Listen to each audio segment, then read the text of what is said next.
Bonjour à tous, bonjour à toutes, chers indisciplinés. Voilà, je vous propose de parler un peu de 2114 et de rester un peu dans l'univers de Prima Joke, la première fiction interactive en vidéo live. Soit de rester dedans pour ceux qui ont joué à cette sorte de jeu de rôle, soit de découvrir pour ceux qui n'ont pas joué à Prima Joke. C'est l'occasion aussi de découvrir cette aventure qu'on a vécue depuis le mois de mai. Et on a vécu 13 épisodes palpitants d'une aventure qui se co-scénarisait. Salut Hichem, enchanté, bienvenue. Bonjour tout le monde, vous êtes déjà 16, en l'espace de 2 secondes vous êtes déjà 16, donc c'est bien. Voilà, donc c'est l'occasion de réfléchir un peu à ce qui s'est passé. On n'en finit pas de décanter. Le soir même d'ailleurs de l'épisode 13, le dernier épisode de la saison 1, un Dream Tank était organisé par Sunka le soir même à, je crois, à minuit ou à 1 heure du matin. Salut Alex. Bon, super, hein. Ravi que tu sois avec nous. Le soir même, il y avait un Dream Tank organisé sur Prima Joke pour essayer de décanter, de réfléchir à deux choses finalement, et c'est à ces deux choses que j'aimerais réfléchir et discuter avec vous. Les deux choses que j'aimerais réfléchir sur Prima Joke, auxquelles j'aimerais réfléchir, c'est d'abord le contenu, l'univers qui a été décrit, les révélations, dit Catface. Peut-être des révélations, ça dépendra de votre questionnement, de vos questions. Je réponds aux questions. Donc il y a l'univers décrit qui a une cohérence, qui est un univers de prospective, mais quand même fondé sur des lectures, fondé sur des lectures de science-fiction, mais aussi des lectures de philosophes. Et un univers qu'on a décrit, qui est un univers dystopique, comme on dit dans l'univers de la dramaturgie et du scénario. Dystopique, c'est finalement une utopie noire, négative. Une utopie. Salut Hugues, génial, plaisir de se retrouver. Voilà, c'est un peu l'occasion. Je vous avais promis à la fin de la première saison qu'on allait avoir des petits rendez-vous. Salut Sarah, des petits rendez-vous clin d'œil en attendant la saison 2. Et ben voilà, ça fait partie des petits rendez-vous clin d'œil. On en aura un autre le 25 août, puisque une prophétie a été lancée pour le 25 août. On verra bien si elle a lieu ou pas. Voilà, bonjour tout le monde, vous êtes là, on est 24, c'est parfait. Salut, salut. Alors j'ai du plaisir. Alors d'abord, il faut savoir une chose, c'est que... euh, alors j'ai pas fini, excusez-moi, il faut que j'organise mes pensées. Première chose, donc l'univers de 2114, on va pouvoir en parler un peu ensemble. Deuxième chose, l'expérience Prima Joke, quand on est joueur ou simple spectateur, on peut aussi en parler parce que je n'arrête pas d'y penser, je n'arrête pas de méditer sur cette expérience unique qu'on a vécue qui est une expérience que je n'avais jamais vécue moi-même dans les jeux de rôle que j'ai pu animer en tant que maître du jeu il y a quelques années. Parce que le système de vidéo Facebook Live rend l'expérience incroyable. On ne voit pas les joueurs. En tant que maître du jeu, c'est super intéressant d'avoir des joueurs qui sont juste des noms et puis leur personnalité se révèle au fur et à mesure de leur interaction, de leur humour, de leur message, etc. Donc voilà, deux choses dont j'aimerais parler. 2114 dans cette fiction Prima Joke et puis l'expérience elle-même, l'expérience de Prima Joke. Mon but est de garder le lien avec les joueurs. Mon but est aussi de faire connaître Prima Joke parce que je pense qu'on peut avoir beaucoup de plaisir à regarder les épisodes, hein. Ils sont en ligne, très simplement. Vous avez l'équivalent, si vous comptez Prima Joke, juste les épisodes, vous avez environ l'équivalent de 20 heures de programme. 20 heures de programme qui ont été co-élaborés avec les joueurs. Mais si vous regardez à chaque fois les préparatifs et puis le débriefing, vous avez environ 40 heures de programme. 40 heures de programme. Donc c'est incroyable ce qu'on a fait depuis mai. Depuis mai. Voilà. Donc c'est un exploit. On a réussi un exploit. On a réussi à vivre cette aventure. C'est le point de départ évidemment d'autres saisons.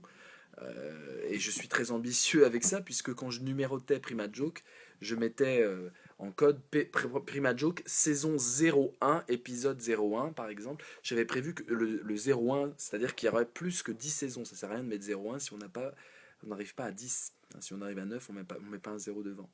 Voilà, donc ça c'est un peu le rêve. Alors, on est en interaction. Anne nous dit: j'avoue que je ne serai plus là, donc ce qui se passera en 2114 m'est peu égal. Ah oui, bah oui, ça c'est vrai, je comprends. Moi j'adore, je ne peux pas m'empêcher, depuis tout petit, hein, d'imaginer le monde en l'an 3300, en l'an 5500. C'est une immense source d'inspiration pour moi, et même dans mon travail philosophique, D'abord, quand j'écris toujours pour la postérité. C'est peut-être un peu mégalomane, mais j'assume. Tout ce que j'écris est toujours écrit, pour répondre à ta question, Anne, ou ta remarque.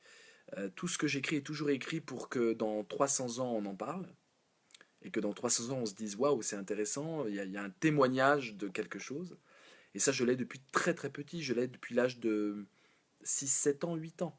Depuis l'âge de 6, 7 ans, 8 ans, je veux envoyer des messages à mon moi futur. Voilà.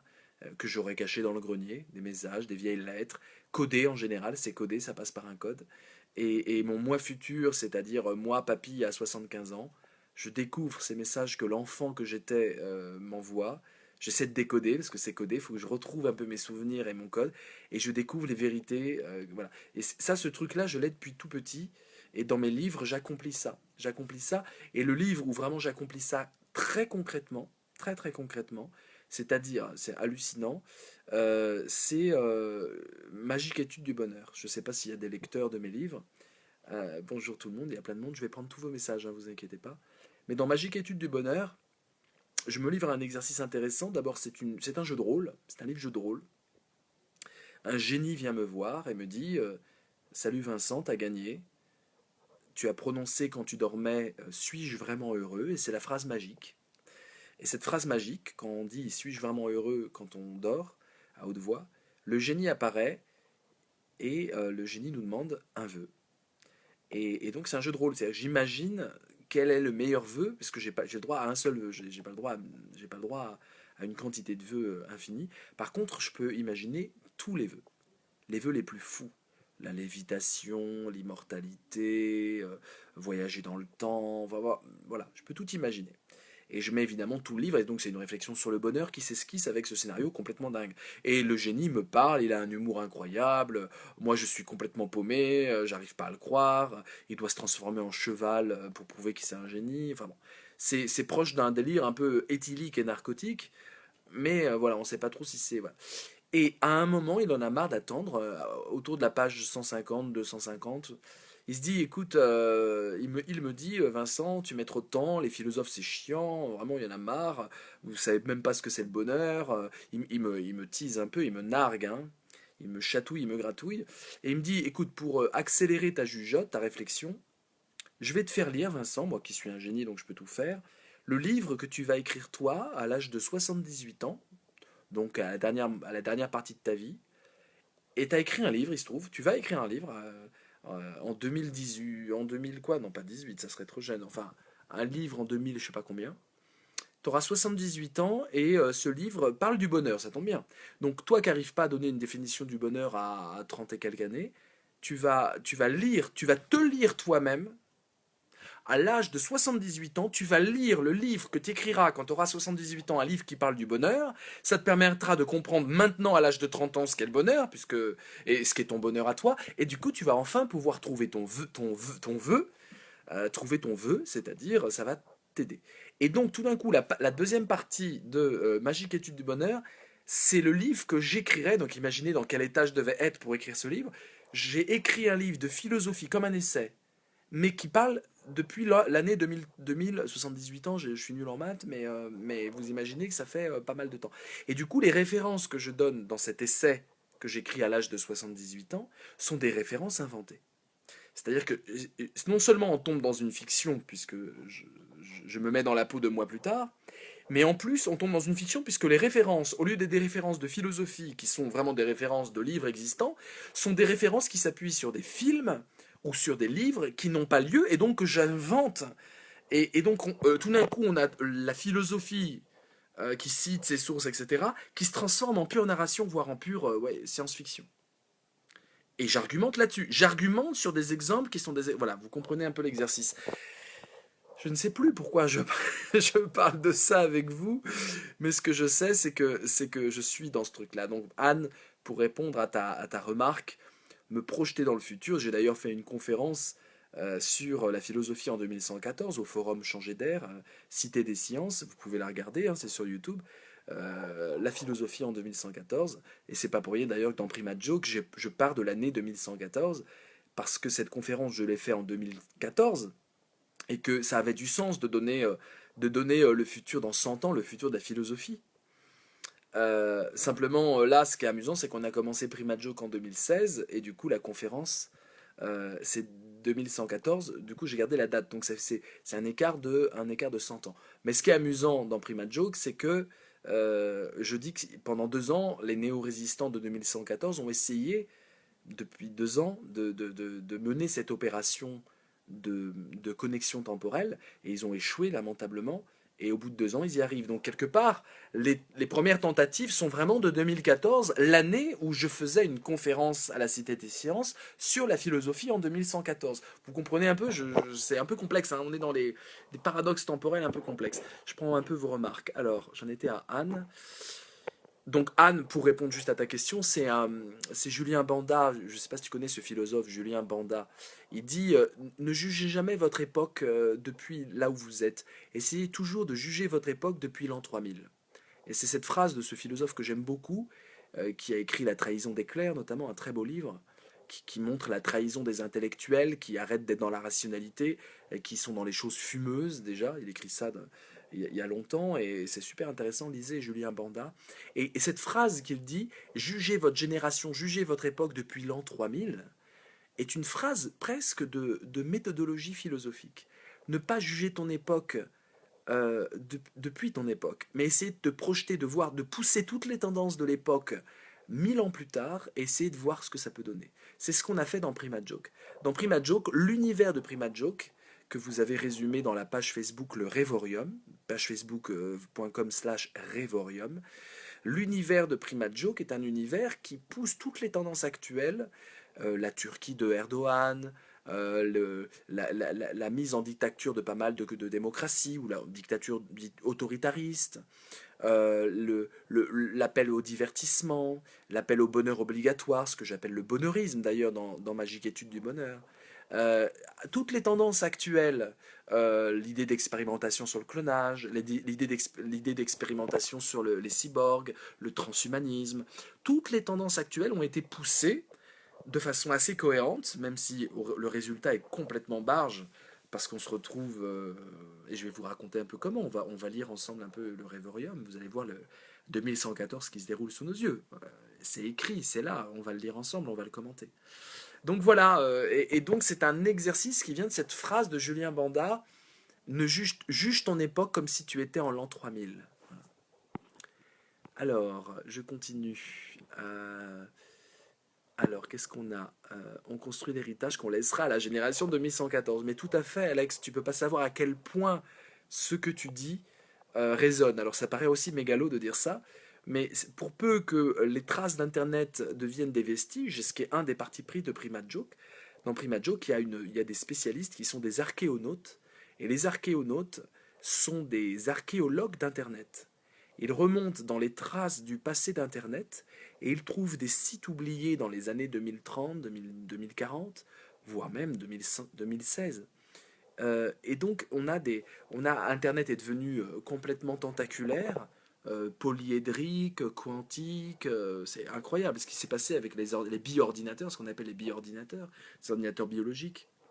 Mais, mais dans cette complexité-là, on arrive à remonter dans le temps et à trouver des vieux sites qui fonctionnent encore, ou qui ont fonctionné mais qu'on peut réactiver, et y compris des sites cachés, des sites codés. Il y a des hackers qui sont des archéo-hackers, des hackers du passé. Et donc, j'ai créé cette fiction-là, et c'est une création qui est très féconde, en fait, d'imaginer des archéonautes, pas des internautes, mais des internautes qui vont dans les strates d'Internet du passé, avec les moyens de 2114, c'est-à-dire ils sont en immersion constante, parce qu'évidemment, en 2114, quand on surfe pas sur Internet, on surfe dans Internet. On est dedans, avec avec des technologies neuroculaires. On est carrément dans le site. C'est plus du tout l'expérience, je dirais, en 2 dimensions, où on va appuyer sur des boutons, cliquer sur des souris. On est carrément dans la machine. C'est une expérience qui est proposée à tous les internautes de 2114. Non seulement ils font comme ça, mais en plus ils peuvent se démultiplier, parce qu'ils peuvent créer autant d'avatars qu'ils veulent, pour peu que leur pauvre cerveau arrive à le gérer, et puis les ordinateurs de bord. Et donc, ils arrivent à démultiplier leur identité pour surfer à plusieurs endroits en même temps, simultanément dans Internet. C'est un peu, comment vous expliquer? C'est un peu comme si vous faisiez une recherche Google, mais vous en faites 5 en même temps, 5 recherches Google simultanément. Vous demandez à vos avatars de faire la recherche, donc c'est pas simplement juste taper des mots, c'est avoir dans la tête une recherche, c'est-à-dire taper des centaines de mots, surtout si c'est vos avatars, ils sont électroniques, c'est des avatars d'ordinateur, et donc vous démultipliez votre self, votre identité, votre moi, en plusieurs mois, mais des mois qui sont ordinatorisés, hein, des mois computerisés, et qui ont quand même votre logique de pensée, qui ont des sortes de clones virtuels de vous-même, avec votre façon de penser, votre façon de réfléchir, vos centres d'intérêt, ce que vous aimez, ce que vous n'aimez pas, etc. Donc proche de votre personnalité, et ils vont faire la recherche que vous leur avez demandé, mais de façon très riche, très profonde. C'est pas juste un mot, c'est des centaines de mots comme des ordinateurs peuvent faire. Et ensuite, ils vont vous ramener le fruit de leur réflexion, trié en fonction de vous-même, en fonction de ce qu'ils connaissent de vous-même. Ouais, c'est un peu comme ça que ça se passera en 2114, dans cette fiction en tout cas, mais je pense qu'on va aller vers ça. Et donc c'est intéressant de voir l'épaisseur d'Internet. Internet a une épaisseur colossale et propose des expériences de vie. C'est pas surfer dedans, c'est pas surfer sur, c'est surfer dedans. C'est même être traversé par Internet. C'est vrai que c'est vraiment novateur comme concept. Je n'ai jamais joué, dit Sarah. Je suis spectatrice, mais j'ai pris un immense plaisir. Voilà, tout est en ligne. On va le voir ensemble. Vous pouvez voir les épisodes. N'hésitez pas. Vous avez, comme je vous ai dit, 20 heures d'aventure. Et vous êtes emporté par la force du verbe, la force du langage. Car Prima Joke, c'est d'abord une expérience linguistique. Une expérience linguistique où le langage fabrique, tisse, co-fabrique un univers commun. Le langage écrit et oral, c'est ça la grande nouveauté de Prima Joke, c'est que l'écrit, je l'oralise et tout d'un coup ça existe. Quand vous me dites à l'écrit, mon personnage fait ça, je le dis à haute voix et du coup il le fait. Et puis vous avez les conséquences de vos actions, donc dans un univers cohérent.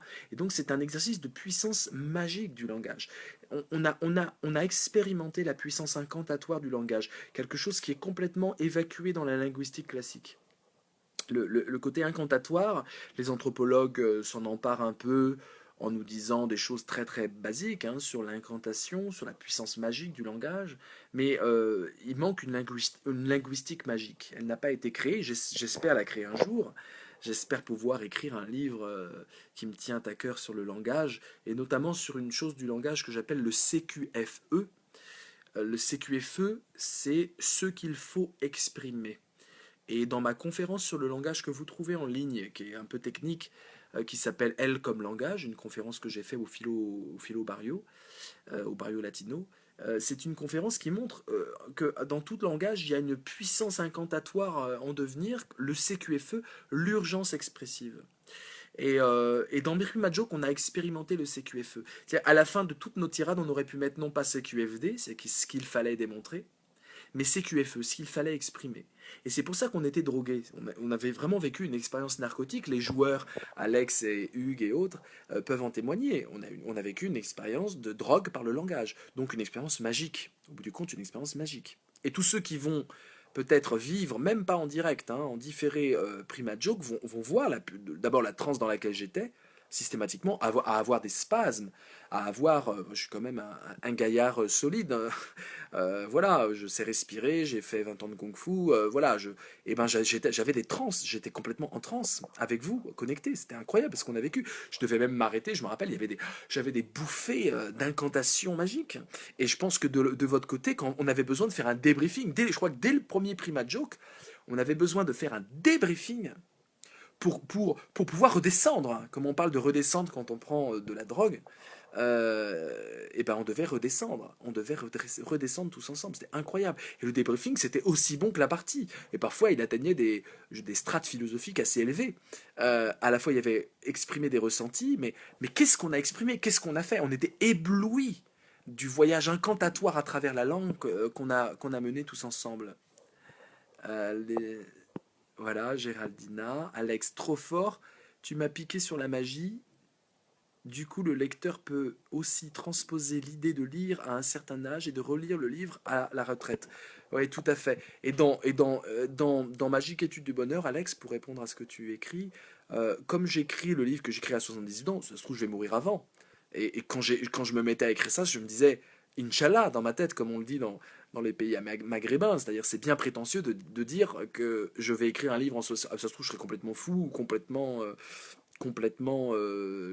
incapable d'écrire ce que je prétends écrire. Finalement, j'ai écrit à l'âge de 30 ans un livre que j'écrirai à 78 ans. Enfin, vous imaginez le truc, c'est amusant. Et je fais référence dans Magique Étude du Bonheur, je fais référence à un film de 2018, la suite de Be Happy, vous l'avez vu, c'est comme ça qu'ils ont traduit Happy Go Lucky de Mike Lee. Vous avez vu Poppy, Poppy l'institutrice, voilà, Be Happy, vous pouvez la regarder. Et j'imagine la suite, et j'ai scénarisé la suite du livre que ce mec-là, que ce réalisateur britannique, va évidemment faire en 2018. Vous imaginez pas l'envie que j'avais envie de lui envoyer mon livre traduit pour qu'il regarde le scénario qu'il fera. Voilà, bon, on est dans un truc délirant. Bon, bref, enfin, continuons dans vos remarques. Je valide, dit Alex, l'idée d'expérience linguistique, l'expérience du poids et de la légèreté des mots, tout à fait. Allez-y, du performatif et du descriptif. C'est autre chose, Hervé. Performatif, descriptif ou fatigue, c'est autre chose. On n'est pas dans le fatigue, on n'est pas dans le performatif. On est dans un performatif fictionnel. On est dans un performatif fictionnel. C'est-à-dire, le langage agit, fait agir. Quand tu dis il lève le bras, bah, il lève le bras, puisqu'on est dans un monde imaginaire où tout ce qui est pronom. En fait, c'est une ultra-performativité du langage. C'est une performativisation de n'importe quel mot. Dès qu'on met le symbole, non pas proposition, puisqu'on a repris ça dans les Dream Tanks, mais le symbole j'agis, mon personnage agit, et ben tout d'un coup ça devient performatif. Tout d'un coup, par un simple symbole qui est le symbole supérieur, d'ailleurs c'est intéressant, symboliquement d'avoir utilisé le signe supérieur, qui est à la fois une flèche du temps, qui est à la fois et qui est à la fois c'est supérieur. C'est-à-dire ce que je vais écrire et finalement appelle à quelque chose de supérieur, c'est-à-dire une action réelle en 2114. Donc la flèche vers 2114, et à la fois les mots sont supérieurs puisqu'ils sont gorgés d'efficacité, de performativité. Enfin voilà, c'est juste délirant, mais c'est génial, on est là pour ça. Vous êtes 50, waouh, je suis impressionné. Si vous êtes 50, c'est que soit le clip que j'ai fait et que j'aime beaucoup sur la puissance de la flèche du temps a marché, soit que vous avez entendu parler de Prima Joke, parce qu'un Prima Joke, on était une vingtaine, une trentaine, on n'était pas 50. Géraldina, ce qui touche aussi, c'est les relations virtuelles créées entre les personnages bien au-delà du langage. Ouais, tout à fait. Tout à fait, bah ça c'est le propre de la fiction. Ça c'est le propre de la fiction. Un avis sur 2001, l'Odyssée de l'espace, Vincent. Je sais que c'est un film intouchable pour les aficionados. Je n'aime pas ce film, je m'ennuie. Et pour moi, la science-fiction, telle que j'ai voulu la développer en 2114, elle est connectée d'abord à une lecture du monde actuel. Donc c'est vraiment une science-fiction philosophique pour moi. Il y a plein de grands auteurs de la science-fiction qui fonctionnent comme ça. Et 2001 pour moi, alors il y a les gens disent ouais, ça a été visionnaire et tout ça, mais non, j'ai pas accroché, je me suis ennuyé. Il y a des singes, mais les singes c'est vraiment assez caricatural.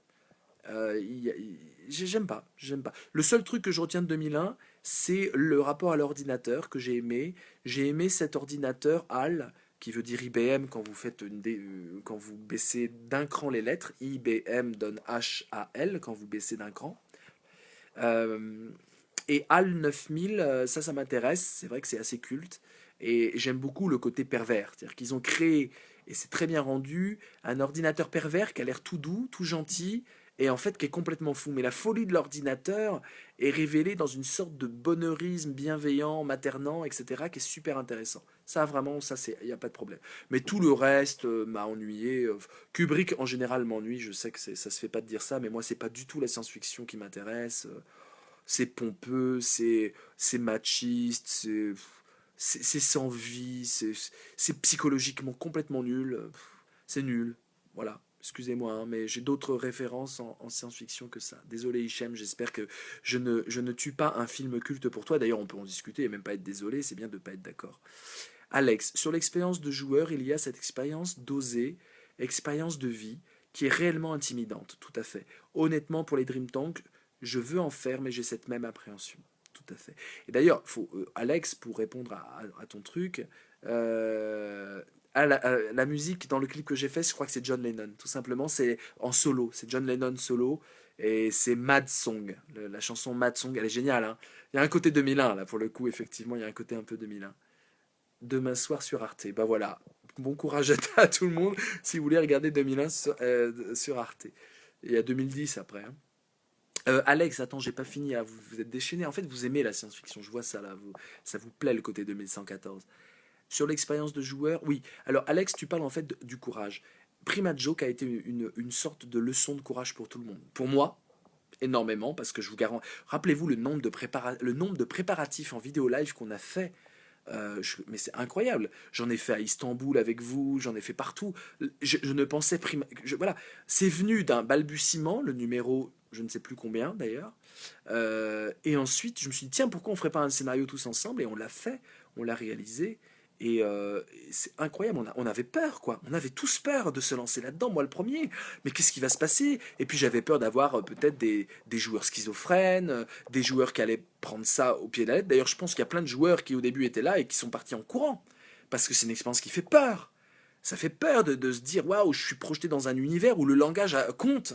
Où tout d'un coup, chaque mot peut faire mourir mon personnage, peut être connecté à des choses extrêmement puissantes. C'est ça qu'on a vécu quand même dans Prima Joke, que les mots avaient un efficace dans l'imaginaire, et que l'imaginaire, comme il était coordonné par tous, formait ce qu'on appelle en magie, en occultisme, un égrégore. Un égrégore. Et l'égrégore, c'est quoi? C'est une puissance commune, un être qui est créé, qui vient d'une puissance de connexion commune à travers les mots et à travers l'énergie. C'est l'énergie de tout ce qui circule et qui crée une entité en dehors de la somme des parties. Ça rejoint ce qu'on dit dans la Gestalt-théorie, c'est-à-dire la théorie de la forme. La théorie de la forme, c'est-à-dire que le tout est supérieur à l'addition des parties.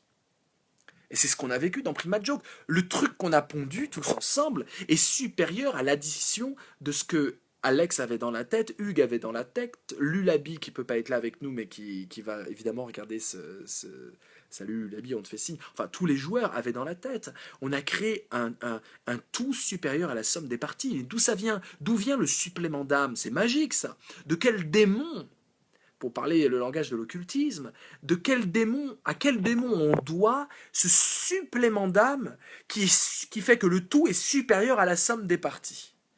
Alors moi je suis pas mystique, hein, je suis rationaliste. Je pense qu'on peut atteindre des grandes strates mystiques en étant dans la rationalité, même la plus mathématique. Je pense que les mathématiques recèlent un occultisme incroyable. Et la philosophie pareil. Et donc je pense que c'est l'humain. Je pense fondamentalement que les êtres humains, lorsqu'ils sont connectés ensemble, et qu'ils utilisent la puissance du langage, et qu'ils utilisent l'affect contenu dans le langage, parce que c'est à travers l'affect que le langage est performatif, je pense qu'on produit un supplément d'âme supérieur à la somme des interlocuteurs qui sont réunis. Et cette théorie, je l'ai théorisée dans un livre qui est pire qu'un jeu de rôle, qui est une expérience, mais là, quand je vous parle de spasmes, je les ai vécus dans ma chair, c'est Marabouté. Marabouté est un livre, un roman, mon premier et seul roman à ce jour, je compte bien en écrire d'autres, qui fait 630 pages, paru chez Fayard en 2004. Et Marabouté est une expérience totalement délirante pour l'écrivain que j'étais, comme pour le lecteur, qui va se faire mais marabouter. C'est une expérience vous allez être marabouté et vous allez croire suivre une aventure alors qu'à la fin, dans les dernières pages, vous allez comprendre que vous avez suivi une autre aventure. C'est incroyable. Évidemment, il faut se taper 630 pages. Donc, il y a peu de lecteurs de Marabouté. Et donc, c'est dur de parler. Voilà. Mais Alex, par exemple, ou Hugues, si vous avez aimé Prima Joke, je pense que vous devez acheter un coup d'œil à Marabouté. Parce que, en plus, c'est de l'aventure. Hein. C'est exactement la même énergie que Prima Joke en termes d'aventure. Pas du tout prise de tête. Voilà. Et dans Marabouté, je parle de l'amoudé. L'amoudé, c'est un mot que je crée. Amoudé, A-M-U-D-E. Et l'amoudé, c'est quoi? Alors, je vous gâche un peu, je spoil un peu, bouchez vos oreilles un peu. Mais l'amoudé, c'est la puissance institutionnalisante de l'être humain. Nous sommes capables de créer des institutions. Et qu'est-ce qu'une institution? C'est un tout qui est supérieur à la somme de ses parties. Et le langage, pour moi, toute institution prend sa source dans la puissance incantatoire du langage, même pas performative. Moi, je vais parler de puissance incantatoire. Le CQFE est une puissance incantatoire. C'est au-delà du performatif. Le performatif, c'est petits jeux, c'est Austin, les philosophes du performatif, c'est Austin qui dit qu'en dire c'est faire, etc. Et puis on a d'autres philosophes. Et je pense, moi, j'essaye d'amener en tout cas ce que Schopenhauer déjà essayait d'amener, hein, il y a d'autres philosophes qui ont essayé d'amener ça, la puissance incantatoire du langage. C'est-à-dire l'amoudé. L'amoudé, c'est-à-dire on est capable, comme des enfants sont capables dans la cour de récréation de dire hé les gars, venez, on fait comme si j'étais un Indien et toi t'étais un cow-boy et on jouait. Eh ben, c'est pas du performatif quand je suis un Indien. C'est pas du performatif parce que je ne suis pas un Indien. Et je sais que je ne suis pas un Indien. Et je peux pas me décréter comme Indien. Il suffit pas de dire je suis un Indien pour vraiment être un Indien. Alors que le performatif, quand je dis à l'épouse oui, oui, je veux être ton mari, je deviens son mari. Réellement, dans l'institution d'ailleurs. Mais dans l'incantatoire, je suis vraiment un Indien. C'est-à-dire quand je dis dans la cour de récréation, viens, on fait comme si j'étais un Indien, tout d'un coup je suis un Indien. Pas au niveau du réel, au niveau de l'imaginaire. Mais c'est un imaginaire qui va colorer mes gestes, qui va faire que je vais me sentir dans l'injustice quand le cow-boy va venir voler mes terres, qui va faire que je vais retrouver l'héroïsme des Indiens qui résistaient à cette invasion horrible. Je vais tirer à l'arc et j'aurai vraiment la fierté d'avoir réussi à toucher mes cibles. Et donc je suis dans un univers parallèle. L'univers du jeu de rôle, l'univers de Prima Joke, un univers linguistique qui utilise les mots, qui utilise aussi les gestes, et qui est un univers incantatoire. On fait de la magie quand on est petit dans la cour de récréation. Et si vous allez dans les cours de récréation et que vous voyez tous ces jeunes enfants de 5 ans, de 8 ans, de 10 ans, en train de jouer, en train de faire des gestes, en train d'être dans leur tête, en train d'être dans l'imaginaire, ce que beaucoup d'entre nous ont perdu. La capacité de marcher dans la ville en bougeant les bras comme si on était fou, alors qu'en fait on invente un univers imaginaire qui est en parallèle avec l'univers du garçon qui avec son cartable va prendre son bus. Mais les adultes ne sont plus comme ça. Ils sont sur portable, ils sont fous parce qu'ils sont dans un univers très concret, pragmatique. Mais dans la cour de récréation, nous voyons une sorte de bouffée d'énergie, de puissance incantatoire du langage déployé. Le langage au sens non-verbal également, hein, le langage au sens d'expressivité. Voilà pourquoi je parle d'expression plus que de langage. Expression du corps, je tire à l'arc, expression des émotions sur le visage, expression du langage, bien sûr. Et donc, il suffit d'aller dans une cour de création pour comprendre ce qu'on a fait avec Prima Joke. La meilleure leçon, c'est les enfants et l'imaginaire. On a retrouvé ça. Et je pense qu'il y avait, en plus de ce que tu dis, Alex, c'est-à-dire quelque chose où il fallait avoir de l'audace pour jouer, sortir de le côté intimidant. D'ailleurs, dans le Dream Tanks, tu vas travailler ça, et j'ai hâte de te voir à l'exercice, et je te soutiendrai. En plus de ça, surtout là que tu vas devenir maître du jeu. Dans Dream Tanks, on est maître du jeu. Les Dream Tanks sont complètement connectés à ce qu'on fait dans Prima Joke. Prima Joke a été la grande propédeutique des Dream Tanks, y compris dans la signalétique. Proposition, question, etc. Vous le savez bien, ceux qui ont joué à Prima Joke voient exactement le cheminement balbutiement, donc Agora Vidéo où je suis philosophe et je philosophe avec vous. Tout d'un coup, Prima Joke, je suis maître du jeu et on utilise la puissance incantatoire du langage pour créer un univers où on se remet dans l'audace, mais aussi dans la puissance de l'enfant, la puissance incantatoire du verbe que l'enfant a, parce que l'enfant il découvre et chaque mot qu'il conquiert est une puissance d'action sur le monde. Pourquoi les enfants sont dans le langage incantatoire? C'est que dès qu'ils apprennent un mot nouveau, ils peuvent agir différemment sur le monde et sur les autres, les êtres chers qui les entourent. Et donc, il faut se remettre dans la puissance de l'enfant qui découvre tout d'un coup un mot, par exemple le mot « je ne veux pas ». Je ne veux pas. Eh bien, quand il dit non, l'enfant, le mot non, incroyable mot, le mot non. Un enfant, au début, c'est oui, oui, oui, oui. Tout d'un coup, il arrive à dire non. Entre 1 an et demi et 3 ans, ceux qui ont eu des enfants le savent, ils expérimentent le non à toutes les sauces. Est-ce que tu vas bien? Non. Est-ce que tu vas pas bien? Non. Et donc, ils comprennent que simple non, ça fout le bordel dans la tête des adultes. Parce que c'est pas simplement non, c'est aussi une puissance incantatoire du non. Et puis après, les mots, moi, évidemment, tous ceux qui sont dans le langage, et on l'est tous, mais en plus qui ont fait de ça leur métier, ont un rapport incantatoire au langage. Je ne peux pas imaginer un poète, un rappeur, un écrivain qui ne manipule pas le puissance incantatoire. Et d'ailleurs, le drame d'ailleurs pour la France et la littérature française, c'est qu'on est capable de promouvoir des écrivains qui n'ont aucune puissance incantatoire, Et ça donne cette littérature insipide, même pas de Kierkegaard, parce qu'il y a la littérature de Kierkegaard avec des gens qui font du bon boulot. Moi, j'ai rien contre le côté littérature de Kierkegaard, mais il y a aussi du très mauvais boulot fait par une littérature prétentieuse, qui prétend, etc. Et en fait, il n'y a rien d'incantatoire derrière. Donc, c'est très intéressant. Vous voyez, tout ce que Prima Joke permet de réfléchir. Hugues, oui, c'est une expérience très intense et addictive, comme un énorme trip. J'ai l'impression d'avoir vécu une aventure commune. Oui, tout à fait. Prima Joke a une influence certaine sur nos vies si l'on y entre. Mais complètement. Complètement. Il y a quelque chose, je vais oser le dire, vous êtes 50 connectés, j'espère que vous ne ferez pas un mauvais usage de ce que je vais vous dire, mais je vais oser dire, il y a quelque chose de... Ah, il y a quelque chose de religieux. C'est laïque, Prima Joke, mais il y a quelque chose de la puissance, il y avait quelque chose de divin. L'incantatoire, quelque part. La messe, qu'est-ce que c'est la messe? Moi, je suis athée, hein, je vous le dis très clairement. Mais, mais ça ne m'empêche pas de réfléchir à ces trucs-là. La messe, qu'est-ce que c'est une messe?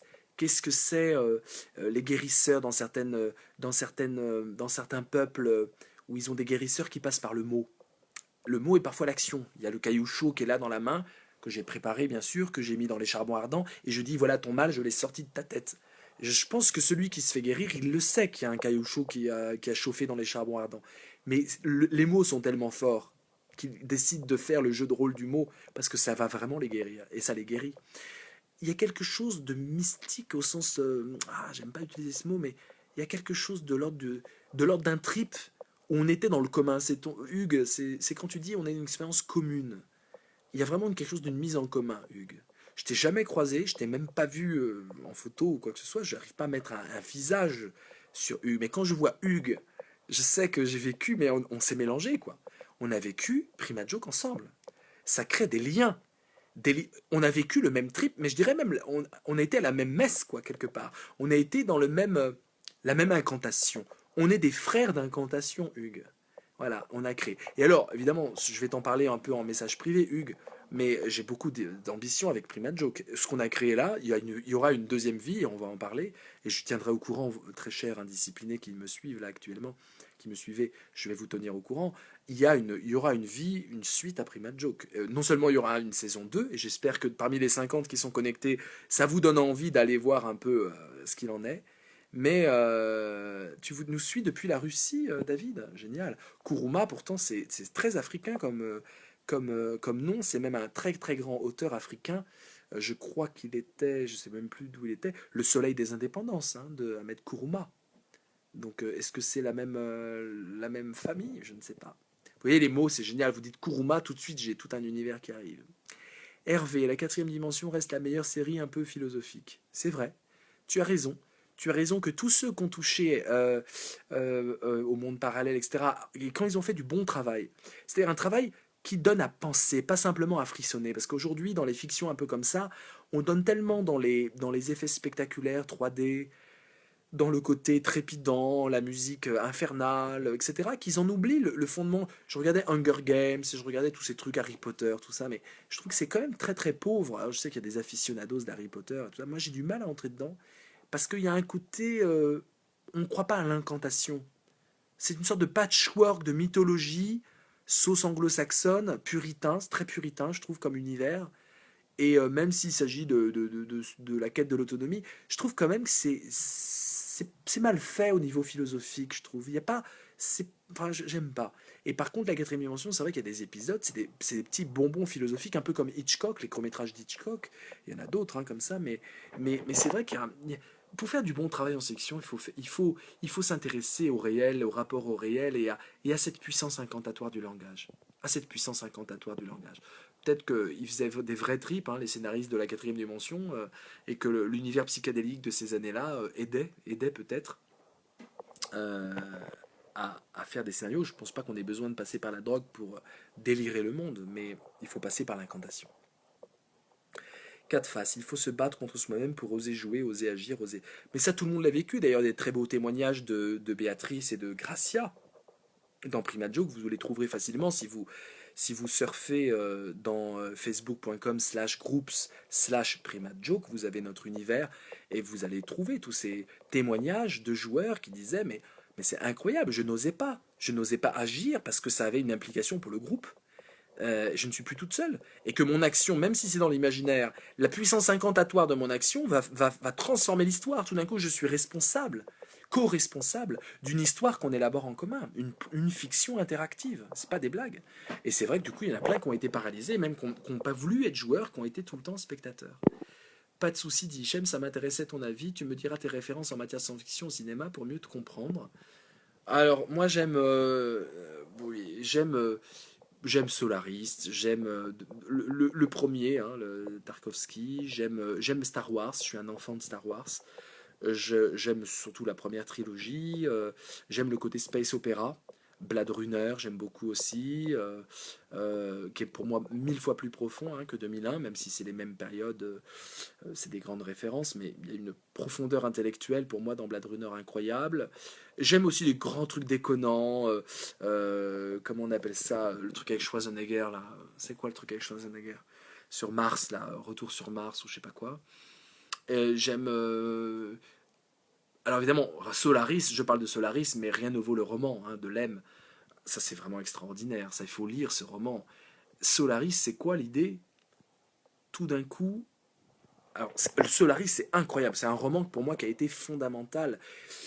Si je me souviens bien, on arrive, on arrive dans un univers futuriste où les humains ont, ont découvert depuis une centaine d'années un nouveau corps extraterrestre. Ce nouveau corps extraterrestre, c'est un soleil. Un extraterrestre, c'est un soleil. C'est un soleil. Et il est vivant. Il est intelligent, c'est évident. Donc un soleil, et qui communique avec nous. Donc un soleil, vous imaginez. Et il communique avec nous avec des gerbes de feu, des rayons de feu. Et ces gerbes de feu prennent des formes différentes. Et donc il y a une rationalité. C'est comme des hiéroglyphes. Et en fonction des gerbes de feu, on essaie de comprendre le langage qu'utilise cette planète vivante pour communiquer avec nous. Mais le roman commence, ça fait un siècle qu'on a essayé de coder, de décrypter, d'analyser, de créer des sciences spéciales pour comprendre ce Solaris, et c'est un échec. L'être humain n'a pas pu, en un siècle de culture, avec la technologie, avec des scientifiques hors pair, ils n'ont pas pu décrypter ce que ce truc vivant en face de nous voulait nous dire. Et c'est génial de commencer comme ça. De pas commencer, on découvre le truc, mais ça y est, c'est un échec, ça fait un siècle qu'on essaie, on abandonne, quoi, on abandonne la mission. Et c'est extraordinaire d'imaginer qu'on rencontre l'extraterrestre, mais qu'on n'arrive même pas à pouvoir communiquer avec lui. Et c'est extraordinaire. C'est-à-dire que au lieu d'aller dans une science-fiction où finalement on décrypte et on arrive à entrer en communication avec l'extraterrestre, ben là on n'arrive pas. C'est l'impossibilité de deux intelligences d'entrer en commun. Je trouve ça, mais ce thème, pour moi, il me transcende. Alors évidemment, les films ne sont pas à la hauteur. Le dernier avec George Clooney n'est pas du tout à la hauteur. Ils en font un truc, ils coupent l'intrigue philosophique du truc. Ils en font un truc un peu gore, un peu... Bon, ça tombe, voilà. Bon, j'ai beaucoup d'autres références, évidemment. Fondation, Empire, enfin, il y a Empire et Fondation, évidemment Asimov, enfin, j'adore, je sais pas si vous connaissez ça, par exemple. Moi, j'aime beaucoup. Bon, j'adore les livres de science-fiction, hein. Orbitor, vous devez le connaître certainement. Voilà, un livre passionnant également. Voilà, on est dans les années 60 et puis vous allez... Enfin, on fera peut-être un Dream Tank science-fiction, peut-être que ça sera un des thèmes de la semaine et ça sera intéressant comme thème, hein, Dream Tank science-fiction. Alors, Frédéric, j'ai jamais pu entrer dans le jeu, pas par peur ni par manque de courage, mais impossible de pouvoir entrer dans la peau d'un primate. Problème d'identification peut-être qu'un autre scénario m'inspirera. Bah Frédéric, tu n'as pas compris. Tu n'as pas compris le truc, donc peut-être que là maintenant tu vas comprendre et revoir un peu les choses. Il ne s'agit pas du tout d'entrer dans la peau d'un primate. Personne, aucun joueur n'a entré dans la peau d'un primate. Puisque dans Primate Joke, les primates sont télécommandés par des êtres humains de 2016, c'est-à-dire toi. Et donc Alex, il reste Alex dans Primate Joke. Alors il pilote, c'est un pilote. C'est comme si tu disais, quand je suis au volant de mon Opel ou de ma Ford, Je dois être dans la peau de ma Ford. Mais t'es pas dans la peau de ta Ford. Quand tu conduis une voiture, tu ne deviens pas dans la peau de ta voiture. Bah, c'est exactement aussi aberrant ce que tu dis, Frédéric, mais je t'en veux pas du tout, hein, mais je t'éclaire, que ce que tu dis. Parce que, en fait, les primates, même si du coup, on s'attachait affectivement, c'est ça qui est intéressant, comme tu peux t'attacher à ta bagnole. Tu peux t'attacher à ta bagnole. Là, il se trouve que la bagnole, elle a des poils et une sensibilité de singe. Donc c'est encore plus rigolo. Mais on les pilotait complètement. Et jamais un seul primate n'a dit au pilote j'aime pas ce que tu fais. C'est-à-dire qu'à chaque fois, ils ont été mais parfaitement comme des robots, quoi. Comme des drones. Tu pilotes un drone, voilà. Donc il ne s'agit pas du tout de s'identifier à ça, il s'agissait de s'identifier à soi comme pilote d'une bestiole en 2114. Et l'intérêt de Prima Joke, justement, c'est qu'on restait soi-même. Et vous allez voir la saison 2, vous allez être vraiment vous-même. Donc Frédéric, non, t'as pas du tout compris le truc, hein. Je t'invite à replonger un peu là-dedans. Alex, Prima Joke a réuni donc les conditions qui rendent possible ce supplément d'âme. Bah tout à fait. C'est l'expérience qu'on avait déjà un peu dans. En fait, ce que j'essaie de faire, et Dream Tanks c'est l'apothéose pour moi. Et là, avec Dream Tanks, on touche un truc mais énorme. Et on fera d'autres méta Dream Tanks pour essayer de comprendre ce qu'on est en train de faire. Ça met la panique là partout chez les profs, c'est amusant, je vous en parlerai plus tard, mais c'est amusant ce qu'on est en train de faire. Il y a toute une série de profs un peu à la Brigelli, un peu tout fout le camp, machin, voire même un peu FN sur les bords, qui me sont tombés dessus en sortant un vieil article que j'ai écrit, enfin, ou que je dis, où je dis la moitié des profs sont pédagogiquement nuls. Bon, j'ai cette phrase provocante qui est tellement vrai, bon, tellement vrai. Je me suis tellement ennuyé, moi, dans mon cycle scolaire, et je croise plein de gens qui se sont ennuyés à la moitié. La moitié des profs sont super, il y a une moitié, vraiment, on se demande ce qu'ils foutent là. Bon. Ils n'étaient pas contents, ils m'ont conspué, il y a eu une armée de trolls sur Twitter, hein, une armée de trolls qui me sont tombés dessus, qui ont cherché dans le moindre fragment de ma vie personnelle pour me dégommer dans tous les sens, c'était vraiment rigolo, en me faisant passer pour un méchant, etc. Et puis tout d'un coup, il y a un Dream Tanks, que j'ai pas du tout commandé, hein. Dream Tanks de Mélanie, 17 ans, qui raconte son truc et qui fait un Dream Tanks. J'ai pris un extrait, etc. Et là, c'est la panique. Parce que là, tout d'un coup, c'est pas un ancien prof, un traître, etc., qui parle de ça. Tout d'un coup, c'est une gamine de 17 ans qui prend la parole. Et ça, on n'a jamais vu ça. On n'a jamais vu à la télé une gamine de 17 ans qui, pendant une heure et demie, raconte et discute avec des adultes et des profs et dit en fait on pourrait peut-être changer des choses à l'école, ça serait vraiment bien parce que franchement là il y a des trucs qui vont pas. Ah, ça change tout.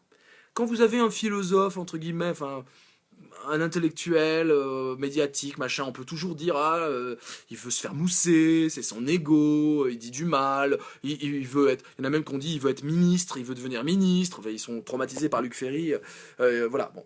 Là, on peut toujours le dire. Mais quand vous avez une gamine de 17 ans qui est encore au lycée et qui dit bah voilà, je vais vous raconter, mais c'est imparable, c'est fini. Et là, tout d'un coup, Dream Tank, c'est ça, cette révolution. On n'est même plus dans la magie incantatoire, on est dans l'expérience vécue, dite simplement et en dialogue. En plus, en dialogue. En plus, elle dialogue. C'est pas un coup de gueule. C'est pas j'en peux plus, elle a pas de compte à régler, elle discute, et elle s'interroge. Et d'ailleurs, elle a eu des professeurs en face, et elle a dit, bah, je suis pas d'accord avec toi, et elle argumentait. Ça, c'est une parole. Là, on a eu que Mélanie, 17 ans. Mais imaginez ce que ça peut devenir Dream Tanks si on a des gamins de 15 ans, 17 ans qui racontent leur vie. Ce que c'est être jeune en France aujourd'hui. On l'a pas, ça. À part dans la télé-réalité, on n'a plus de jeunes. On a effacé tous les jeunes. Imaginez par Dream Tanks, on a des jeunes qui arrivent et qui vont raconter la campagne présidentielle depuis leur vécu et qui vont raconter les thèmes de l'actualité depuis leur vécu. On a une bombe atomique, là. Tout d'un coup, on va mettre la société française en face d'elle-même. Ça va faire mal. Surtout à ceux qui pensaient à la place des autres. Tous les maîtres à penser, là, ils vont s'écrouler. Moi, le premier d'ailleurs, hein, j'ai beaucoup de plaisir à voir des tankers qui ont fait la métaphysique au XXIe siècle. Enfin, même s'il a lu des livres et il a donné des références, Zach, mais c'est génial, on s'en fiche en fait. On s'en fiche. Le bordel est assumé, l'indiscipline est assumée. Ça fout le bordel, et un bordel qui est dans le bon sens, c'est-à-dire qui va vers la justice, qui va vers la vraie parole libérée, le vrai témoignage. On peut rien dire à une gamine de 17 ans qui dit que l'école doit être changée un tout petit peu, on peut rien lui dire. Alors ils ont trouvé quand même des trucs à lui dire, ils ont dit « Ah oui, mais elle sait pas, plus tard ça va lui servir, mais elle le sait pas encore. » Non mais on se fout de la gueule de qui? On se fout de la gueule de qui? Arrêtons. Bref, c'est un autre débat, restons en 2114. Alors, Hugues, à Frédéric, oui, tu n'incarnes pas un primate cyborg, mais tu le pilotes. À Hugues, je sais, j'ai essayé impossible pour moi, et pourtant je sens la puissance de mon enfance tous les jours. Mais pourquoi impossible pour toi? Je suis un peu jalouse là. Bon. Frédéric, c'est un travail à faire sur toi. Bolga, développe Vincent, car je suis croyante. Tu dis toi-même mystique divin, mettre un visage, c'est un culte divin artistique. Bah non, je peux pas développer. Moi, je suis agnostique, enfin même athée. J'ai toujours cru que les religions étaient des mises en laisse de l'être humain, des mises en laisse. Et je suis un peu contre les mises en laisse. Mais la réflexion ésotérique et mystique m'intéresse, philosophiquement. Ça m'intéresse. Pour moi, c'est des grands tripes incantatoires et du coup, ça m'intéresse puisque dans ce que je développe en philosophie, je développe cette idée du langage incantatoire, de la langue incantatoire. Et donc, forcément, tout ce qui est mystique, tout ce qui est délirant, tout ce qui est. Bah, ça m'intéresse énormément. Donc, je me renseigne. Voilà. Et on n'est pas du tout obligé d'être religieux pour s'intéresser à la religion. Tout comme on n'est pas obligé d'être blanc pour parler des noirs. Et on n'est pas obligé d'être noir pour parler des noirs. Enfin, il y a un truc, il y a un truc qui se développe là, c'est une sorte de communautarisme de la pensée. Ça, vraiment, je vais être contre. Quand je vous parlais de Marabouté que j'ai écrit en 2004, c'est un roman panafricaniste. Et tout d'un coup, ce qui m'amusait aussi, c'était d'être un blanc panafricain. Je plaide pour le panafricanisme. L'union, dans Marabouté, je vous le dis très simplement, j'imagine une coordination de 27 États africains, africains subsahariens, qui font au même moment 27 coups d'État pour renverser la France-Afrique et renverser le colonialisme ou, ou le néocolonialisme. 27 États dans 27 pays africains pour dire on en a marre, l'Afrique se prend en main. Ce que j'appelle l'afro-résistance. Et d'ailleurs, néo-résistance, afro-résistance, évidemment, il y a un lien. Donc c'est de la science-fiction un peu quelque part. Et sauf qu'on est aujourd'hui puisque ça n'a pas lieu. Et celui qui est un peu le grand chef, qui s'appelle Messali Nouroutal, sénégalais d'origine, celui-là, c'est celui qu'on chasse justement parce que c'est l'instigateur de cette afro-résistance. Voilà, grosso modo. Et en fait, j'ai écrit un roman panafricaniste quand le panafricanisme n'était pas à la mode. Et je trouve ça amusant qu'un blanc disent bah oui, moi je suis panafricain et je fais une fiction et j'ai fait pas mal de débats d'ailleurs après Malharabouté dans des librairies africaines, noires, etc. Et ils étaient complètement perturbés. Complètement perturbés. Pourquoi t'écris ça toi? En quoi ça te concerne?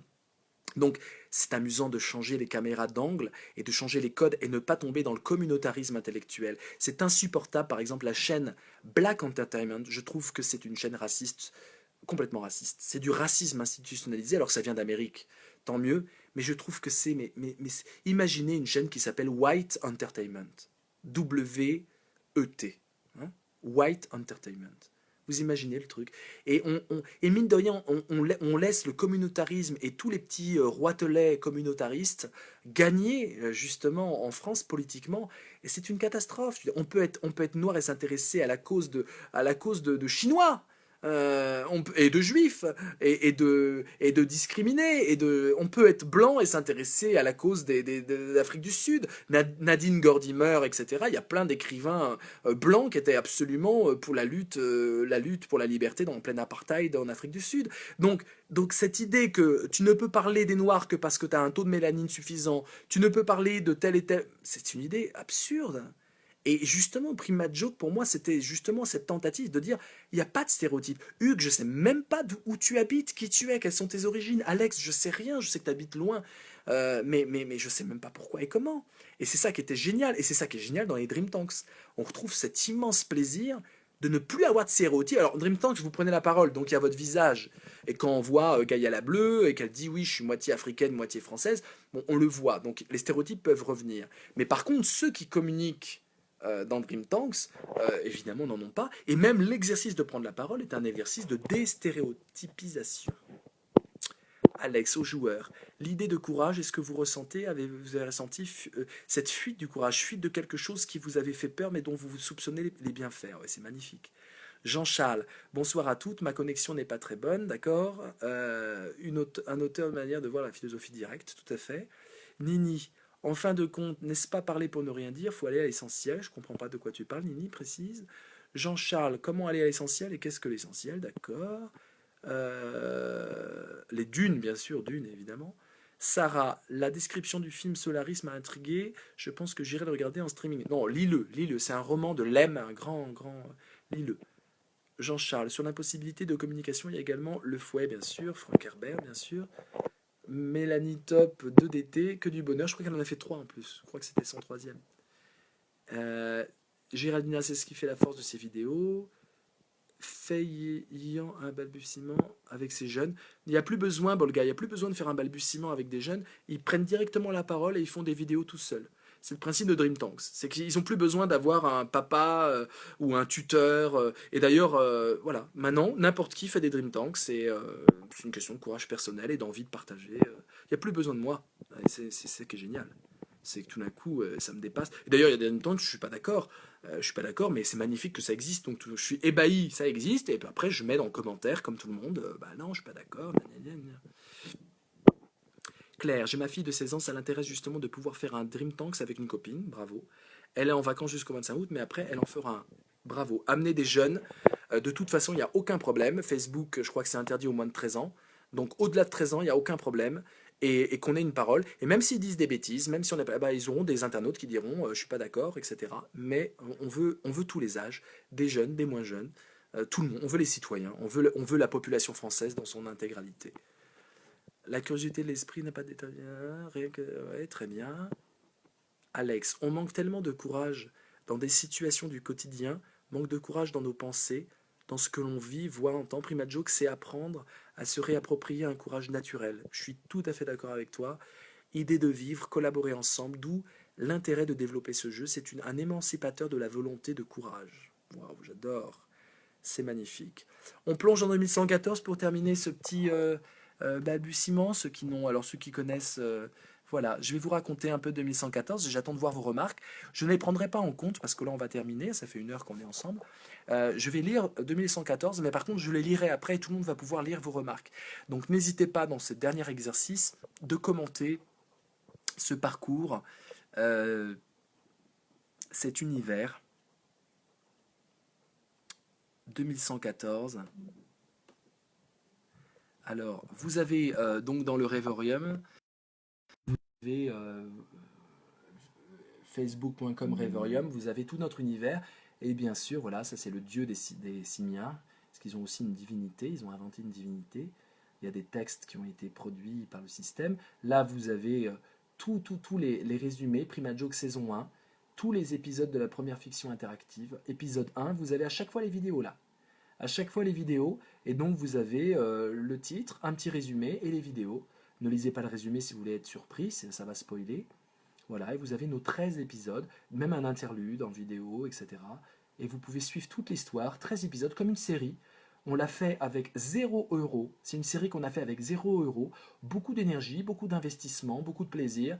Mais si vous voulez donc la suivre, vous cliquez dans le lien que j'ai mis dans cette vidéo présente là, et vous regardez le résumé des saisons 1, et à chaque fois vous cliquez, et vous pouvez vous faire comme ça les 13 épisodes. Voilà. Et à la fin, vous allez voir, il y a pas mal de petits liens. Ça, c'est la dernière vidéo que j'ai faite. Là, je vais mettre ce qu'on fait en ce moment, là, je vais le mettre là. Là, vous avez tous les personnages qu'on a rencontrés. Ça fait du monde, hein. Et là, vous avez toutes les technologies croisées. Par exemple, des ISIAC, des drones policiers d'interception, et on vous met dans quel épisode. Vous avez vu, c'est un vrai système, c'est un vrai univers. Et puis, vous avez les autres infos. Brève histoire du XXe siècle. J'ai envie de vous lire un peu ça. J'ai envie de vous lire un peu la brève histoire du XXe siècle. Alors, on y va, c'est parti. Et vous allez voir un peu tout ça. Afficher la suite. Brève histoire du XXe siècle. 2016, l'Empire Erdogan abrutit le peuple turc et met en place la nouvelle Turquie. Dérive autoritaire, presse muselée, obscurantisme d'État, Internet sous contrôle, néolibéralisme et télé-réalité. Ça, c'est du vrai. 2032-2048, montée du parti néo-touraniste de Serdar Ook, animé par l'idéal d'un grand empire touranien réunissant tous les peuples turciques sous un même régime islamo-démocratique. 2039, le grand séisme. Istanbul frappé par une série de tremblements de terre dévastateurs. 200 000 morts, 7 millions de réfugiés, ville détruite à 65%. L'Europe et le Qatar se partagent la reconstruction et imposent chacun leurs conditions. 2040. Istanbul divisé en deux. Constantinople, partie européenne laïque, et Anatolia, partie asiatique islamique. 2048. Les néo-touranistes prennent le pouvoir, mais les jeunes frères Tur et Salm Erdoğan se déchirent à la tête de l'État. La guerre civile éclate le 15 mai. 2049-2065, la guerre des continents. Extension dramatique du conflit. Les États-Unis, Israël et le Japon soutiennent l'Europe. La Chine, la Russie et les pays du Golfe soutiennent l'Asie. 8 millions de morts, 165 millions de réfugiés. 2057. Afin d'éviter une troisième guerre mondiale, des multinationales s'unissent en un consortium planétaire, SkySoon, œuvrant au rétablissement de la paix. 2058. Mise en place de la commission spirituelle de SkySoon, qui efface 1200 œuvres littéraires jugées toxiques pour le développement de la paix. Là, on est dans la censure. 2059. Succès en circulation clandestine de l'œuvre de Mikhail Bakounine, interdite par la commission spirituelle. Voilà un philosophe à découvrir pour les vacances, mes amis, Mikhail Bakounine. 2060. Diffusion mondiale du Rêvorium ou des réalités immersives, le divertissement non-stop pour vivre sa vie comme un rêve et son jeu, JE, comme un jeu, JEU. En une seule année, 6% des êtres humains en deviennent addicts, plus de 10 heures d'utilisation par jour, et le consortium SkySoon voit ses actions exploser de 619%. 2061. Création de Wiluza, le premier simien chimpanzé cyborg génétiquement modifié par la méga-firme Maimoun, filiale militaire de SkySoon. 2062-2066. 3 millions de simiens de combat pilotés depuis les drones autonomes de Maimoun composent la force de la paix neutre qui met fin au conflit armé. On évite la Troisième Guerre mondiale grâce à tous ces simiens, des millions de simiens, des singes cyborgs qui ont joué un peu au casque bleu. 2065, Maimoun effectue ses premiers essais hilarants sur la base lunaire Rismile. 2066-2077, le grand recyclage. Sous l'influence de SkySoon, les démocraties se transforment en gélocratie, gouvernement par le divertissement et l'assistance émotionnelle technomédicalisée, tandis que les simiens sont recyclés en travailleurs pour reconstruire les villes et en singes de compagnie pour augmenter l'euphorie des populations. 2081, le 13 mai, 2 membres des Loups Gris, organisation mafieuse et néofasciste, assassinent le pape Donatien sur la place Saint-Pierre à Rome. Une vengeance inattendue sera revendiquée par des simiens civils. Donc les singes vont se venger de ça. Le massacre des Loups Gris, où près de 50 foyers idéalistes, c'est les lieux des Loups Gris, sont pris d'assaut et 880 Loups Gris assassinés la nuit du 10 août. La rumeur parle de simiens adeptes de nouvelles religions, ayant pour divinité suprême Erkouf, en fait c'est Edjour, je me suis trompé, c'est Edjour, le dieu babouin de l'Égypte antique.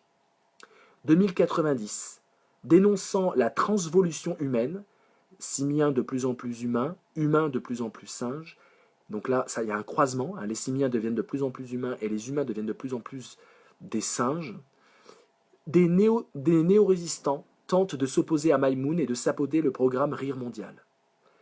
2095, création à Shanghai d'Archeolink par une équipe de chercheurs de SkySoon, le premier connecteur temporel.